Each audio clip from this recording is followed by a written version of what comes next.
Hello and welcome to Los Angeles Union Station. Today we're headed east on Metrolink out to San Bernardino Santa Fe Depot. Our adventure begins by entering LA's iconic Union Station.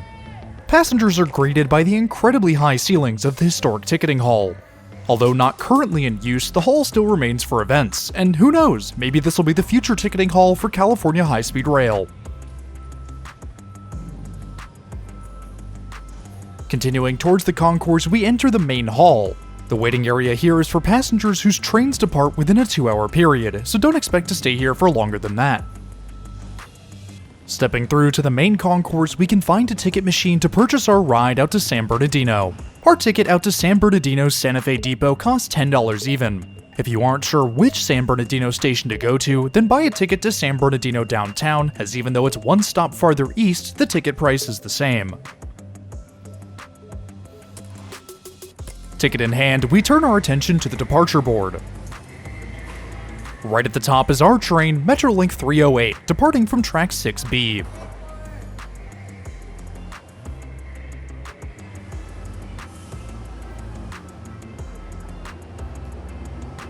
Out on track 6, we find a train made up of a mix of Hyundai Rotem and Bombardier bi-level coaches.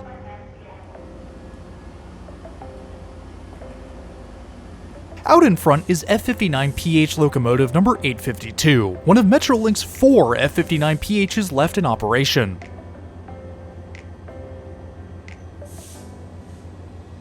Flanking our train on both sides are the replacements for the F59PH, EMD's F125. The F125 locomotive, nicknamed Spirit, was built to comply with the EPA's Tier 4 emission standards, while competing directly with the Siemens Charger series. These locomotives first began service in 2015, with a total of 40 operating today. Walking over to the first set of open doors, we can climb aboard.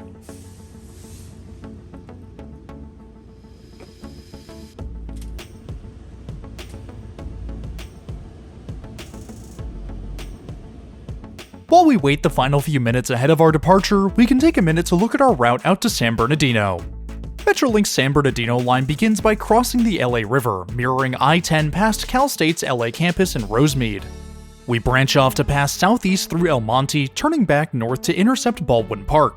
Turning back east, it's a fairly straight shot into San Bernardino, our train stopping in Covina, Claremont, and Rancho Cucamonga, among others, as we ride. Approaching our destination, we swing up and over BNSF's San Bernardino Yard to arrive at San Bernardino Santa Fe Depot. We'll cover a total of just over 56 miles today, with a travel time of 1 hour and 48 minutes. Our departure time comes, and our F59PH hauls us out of Los Angeles. Flipping around, we can get a sweet look down the many tracks of Union Station. Getting ready to depart on track 10 is Amtrak's Coast Starlight, led by two beautiful Siemens ALC 42s, numbers 305 and 319.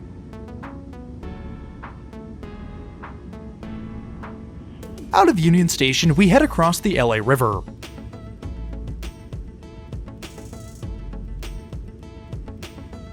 On the opposite bank is one of Metrolink's yards, where their fleet of F59PHIs have come to rest.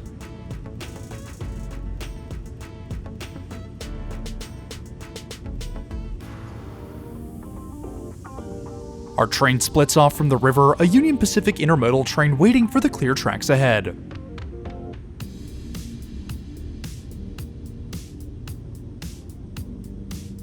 Seating on Metrolink's Hyundai Rotem coaches comes in a variety of types: typical airline-style seats, groups of 4 both with and without a table, and for whatever reason, groups of 3.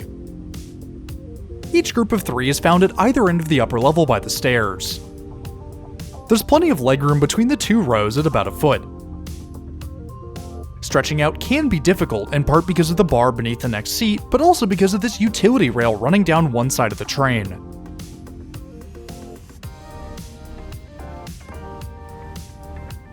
Comfort is okay at best. Though these are the newer coaches of Metrolink's fleet, the seat cushion is quite soft and the cover is starting to fray around the corners. Each row also includes a padded armrest on either end.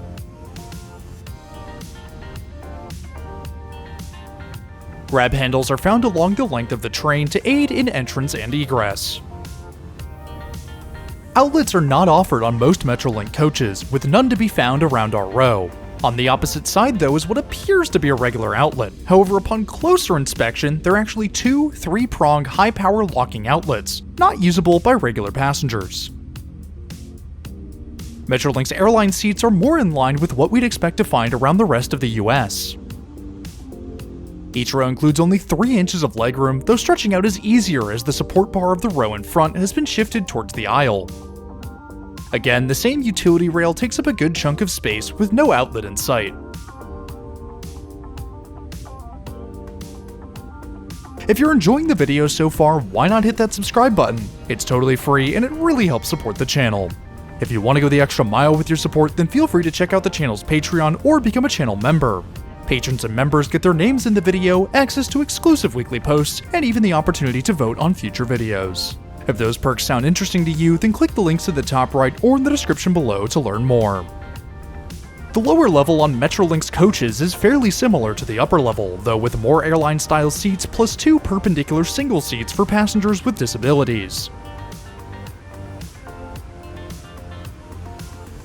Metrolink's bike racks, or really bike straps, are found on the lower level. I'm not sure I agree with the seatbelt method of storage, as it's not very space efficient and more likely to fall over, but it's what Metrolink went with, so that's what we're stuck with.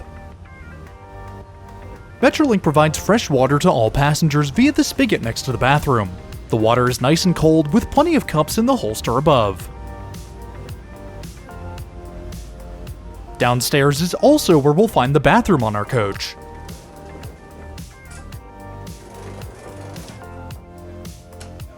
The Hyundai Rotem bathrooms are quite spacious and, more importantly, very clean. This may have only been this train's second run of the day, but everything is where it should be. The sink works well with plenty of paper towels and toilet paper, though the soap could have done with a refill.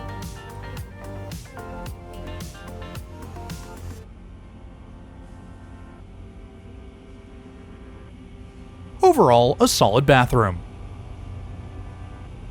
Stops on Metrolink are usually quite quick. Our stop here in El Monte takes only a minute, the doors sliding shut before we carry on.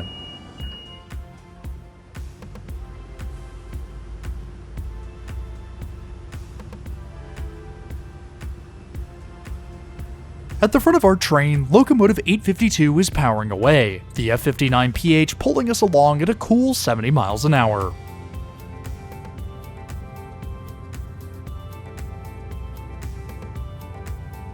Station stops come and go as we head east, our service pausing in Baldwin Park and Pomona along the way. Just north of the tracks through Pomona, construction is underway on LA's Gold Line Pomona extension. The new tracks will extend the Gold Line from Citrus College Station to Pomona and eventually Montclair with further expansion. South of the tracks through Kaiser, the Auto Club Speedway is easily visible. The 2-mile track was home to NASCAR in Los Angeles, though it was closed earlier this year as a part of its reconstruction under the Next Gen California project. Approaching San Bernardino, we cross paths with BNSF's San Bernardino Intermodal Terminal. Our train heads up and over the tracks on a viaduct, the entire yard visible as we fly overhead.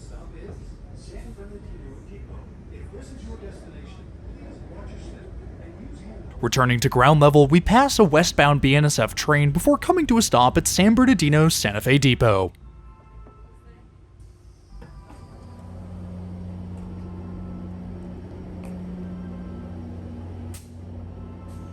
As our train waits for the all-clear ahead, either smoke or steam begins to billow out from the rear bogie.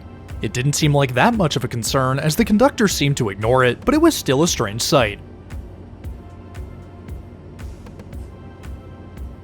Stop complete, the doors slide shut and train 308 continues on towards San Bernardino downtown.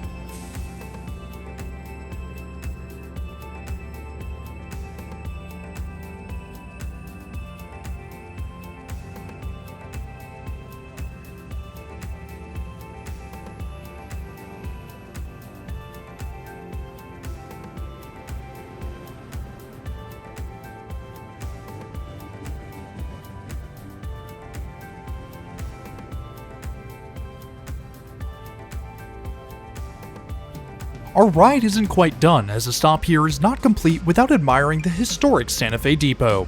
First opened in 1918, the Santa Fe Depot served both the Santa Fe and Union Pacific Railroads until the 1950s. The station hall may be small, but what it lacks in size, it makes up for in character.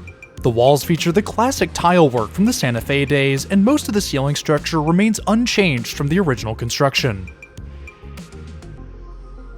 Located on the depot site is the San Bernardino History and Railroad Museum. I was hoping to spend some time here, but the museum is only open on Saturdays from 10 to 3, and seeing as it wasn't a Saturday, I was out of luck. Easily my favorite part of the depot is found by the main entrance, a scale model of the station. The model depicts the depot from its Santa Fe days, the display featuring multiple steam locomotives around the platforms. Out in front of the train on Platform 2 is 3729, a Baldwin Mountain Class 3700 steam locomotive. What a beautiful time it must have been to ride behind such a machine. In contrast to the past is a message of the future, Aero's coming fleet of hydrogen zero-emission multiple units. The Stadler Flirt H2 ZEMUs will be the first hydrogen-powered multiple units in the United States. Hopefully we'll see the first of these units in 2024, but only time will tell. With our brief tour now over, it's time to bring today's video to a close. Next week, we'll be up in Seattle to ride with Amtrak Cascades in business class on board one of their Talgo 8 train sets. If you're new around here, I would really appreciate it if you hit that subscribe button down below. It's totally free and it really helps support the channel.